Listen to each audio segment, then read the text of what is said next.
Hello, welcome to biology class. This is the second part of the chapter number 5, and today we will discuss the cross pollination. Last video we had discussed about the self pollination and its various advantages and disadvantages. Let us come to the next topic, that is cross pollination. So it is what we have already discussed the definition in the beginning of chapter, the transfer of the pollen grains from the anther of a flower of one plant to the stigma of the another plant. So if the plant is changing from one particular plant, the pollen grains are transferred to the flower on the another plant. Then it is called as cross pollination. And what is the condition for this? That is, both the plants where the transfer of pollen grain is going on, they should be of the same species. So that is the definition. If it is asked, you can note down this.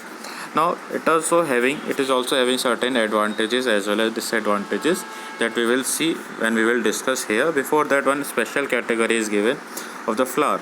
There are certain large flowers with open petals and exposed reproductive structures. These kind of flowers are called as chasmogamous flowers. This type of flowers, which are the chasmogamous flowers, they will require external pollinating agents and they will have cross pollination only.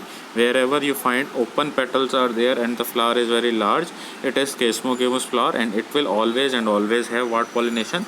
Always the chasmogamous flowers are having the cross pollination. Example of such type of flowers are like oxalis, and next is hibiscus flower. If you recall the previous chapter one diagram of the structure, the hibiscus flower only. So in that you can see bright color petals are there, red colored, and in center you can see the reproductive structures, the androecium and gynoecium are present. So it is an example of chasmogamous flower, and which pollination will be there in it? That is cross pollination will take place. Let us now come, without taking any further more time, to the advantages. The first advantage of the cross pollination is that it is healthier. The offsprings are healthier. Second one is the seeds are abundant, means they are in more quantity, and viable, means they can remain for a long time, they can sustain themselves. Next is new varieties may be produced by the pollinating agent. This is the only the only reason why cross pollination is preferred. Naturally also cross pollination is preferred. Nature favors the cross pollination only for this single reason, that is new varieties will be there. This was one of the disadvantage we had seen regarding this only, that here I will show. Here it is mentioned, it does not yield new varieties. In the self pollination, new varieties are not coming, and that is one of the disadvantage of self pollination. And the same thing becomes the advantage here, because here new varieties are coming, and as a result there will be some kind of variations. Now let us see the disadvantage. Everything has the pros and cons. Let us see the disadvantage here. In this case, the pollination is not always certain.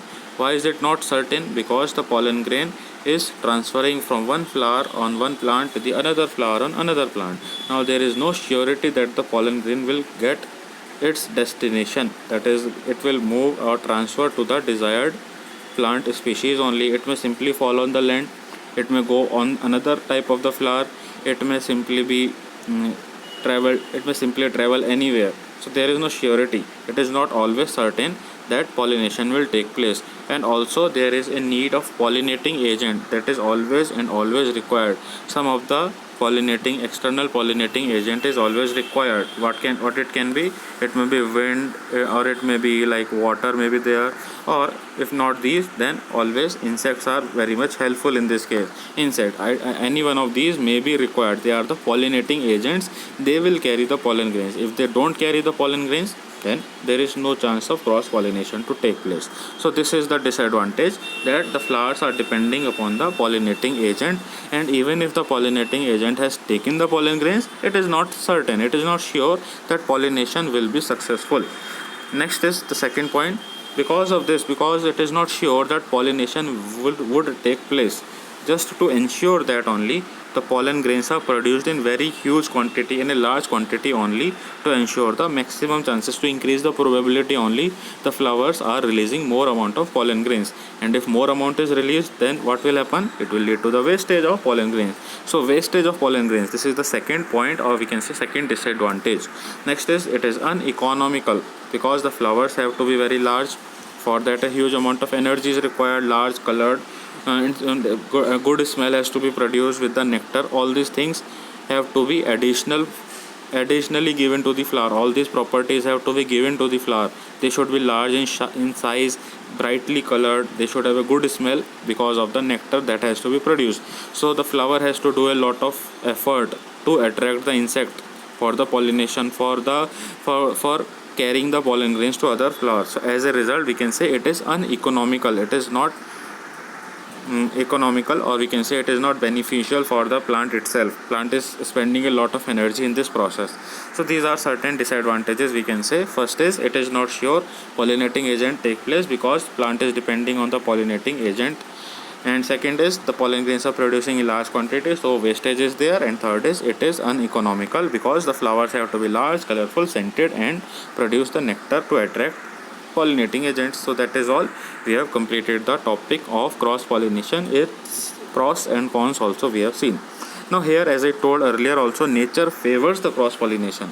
Always nature tries that cross pollination takes place to bring what? To bring variation only, to bring variety of species, to variation in the species of the plant or the particular flower. Nature favors cross pollination. So there are certain conditions and also certain devices. So there are that are given here. Some of the devices and conditions which favor cross pollination we will study now. This is unisexuality. The flowers may either be male or female. The flowers naturally, they may be unisexual. If the flower is unisexual, then what will happen? It will not be able to pollinate itself. For self-pollination, flower should have both male and female reproductive parts. So if the flower is unisexual, cross-pollination is the only option left then. So in this way, cross-pollination is only possibility. Examples like palm and papaya are unisexual flowers, are having this too. So they are having separate trees also. Male and female trees are there, and there is a very less chance of bisexual flower in this case. Bisexual we can also call as hermaphrodite tree, that is having both the male and the female reproductive structures on the same flower or the same tree itself. So ऐसा बहुत कम होता है in the case of the papaya and the pea. So the first condition for favoring of cross pollination by the nature is unisexuality. Most of the flowers are unisexual in nature. So that is, we have seen one point. Second condition is dichogamy. That is, in case the flower is bisexual, then also if the flower is having both male and female reproductive organs, then also nature will do its best to avoid self-pollination. Nature does not like self-pollination. So what it will do? It will have different time of maturing of the andrecium and gynoecium. Both the male and the reproductive organ will mature at different time. If they will mature at different time, means they will be able to participate in the reproduction process at different times. If they do so at same time, then what will happen? Then self-pollination will take place. But if it is happening at different times, then what will happen? Then cross-pollination is the only option left. Same flower cannot pollinate itself. This type of different timing of maturation of andrecium and gynoecium, this process or this phenomena is called as dichogamy. Notice this, it can be asked as a definition. What is dichogamy? Different timing of maturing of andrecium and gynoecium. It is dichogamy. Here some examples are given, like in some plants, anther of the flower mature earlier. Anther will mature earlier, stigma will mature afterwards. Like example, ladyfinger, sweet pea, salvia is the flower, and sunflower. So all these are having this dichogamy. Next is, in some plant the stigma will mature earlier. In this case, stigma is maturing. So what it is called as? It is called as protogyny. Because stigma is maturing earlier, it is protogyny. And if anther is maturing earlier, it is called protoandry. Andrecium से related हो गया. And anther is present on where? Andrecium पे present होता है. And the anther is present on andrecium. Here it is not coming full. It is present on andrecium. So if the andrecium is maturing earlier, it is called polyandry. And second thing, if the gynoecium, that is the stigma पहले mature हो गया, and stigma is present on what? It is present on gynoecium. So I hope you can relate this to this. So if gynoecium is maturing earlier, this is called protogyny. Protoandry, andrecium mature हो गया earlier, and protogyny, gynoecium matures earlier. So that is example you can see, like in custard apple and people, this is happening. So this is all about dichogamy. So in this case, only cross pollination is the only possibility, because both the reproductive structures are not ready to participate in reproduction at the same time. So obviously that flower will look for some other kind of the flower on the other plants for cross pollination. Next, now self sterility. In this case, this is a special condition. In this, what will happen? Even if the stigma is receiving the pollen grains, then also the pollen will not germinate. Normally what is happening? Normally stigma is on the gynoecium, और अगर stigma जो gynoecium part होता है उस पर अगर pollen grains receive हो जाते हैं then they will have to pollinate. But again nature is doing one favour for cross pollination. Nature अभी भी ट्राई करेगी कि क्रॉस पॉलिनेशन नहीं होना चाहिए. So what it will do, अगर by mistake also stigma is getting the pollen grains then also what will happen, दो failed, उनको जर्मिनेट होने से रोक दिया जाएगा. They will be prevented to germinate. The pollens will fail to germinate or they cannot grow further. So in this case what will happen? In such case only the pollen from the other plant only of the same species can complete the process. ऐसा किस plant में होता है? It is happening in the ray florets of sunflower. Even if the sunflower is getting self pollinated, not self pollinated we can't say, even if the sunflower is the stigma of the sunflower is receiving the pollen grains of itself only, then also pollination cannot complete. If we say self pollinate then pollination हो चुका है. So we will not use the word self pollinating. अगर sunflower अपने ही pollen grains को receive कर लेता है then also pollination will not take place. In this example is given. Next is orchids also do the same thing. So this process only in which the pollen grains are failing to undergo further growth even if the stigma is receiving the pollen grains, then what it is called as? It is called as self sterility. Sterility means the ability of stopping of preventing the reproduction process, that is sterility. sterile इसी का उल्टा होता है fertile. fertility or fertile means able to reproduce and sterile means not able to do so. So that is the flower itself will become sterile for a period of time. That flower will stop the reproduction work and all the pollen grains which are received they will simply go waste. Point number 4 now, hercogamy. Herco means barrier and next part will be called as, we can make the meaning like mechanical or structural barriers. So in some of the flowers what will happen, there will be a barrier that will be created. How this barrier is created now? The pollen grains of the flower cannot reach the stigma of the same flower. How is it so? Because the stigma will be covered by a outer layer. Example is given, a hood covering the stigma act as a mechanical barrier in the flowers of pansy. If you see the flowers of pansy or iris, these are certain flowers only. तो इनके stigma के ऊपर क्या होता है, covering हो जाती है, special layer is coming there, that is called as the hood only. So this hood will prevent the outer pollen grains to reach the stigma.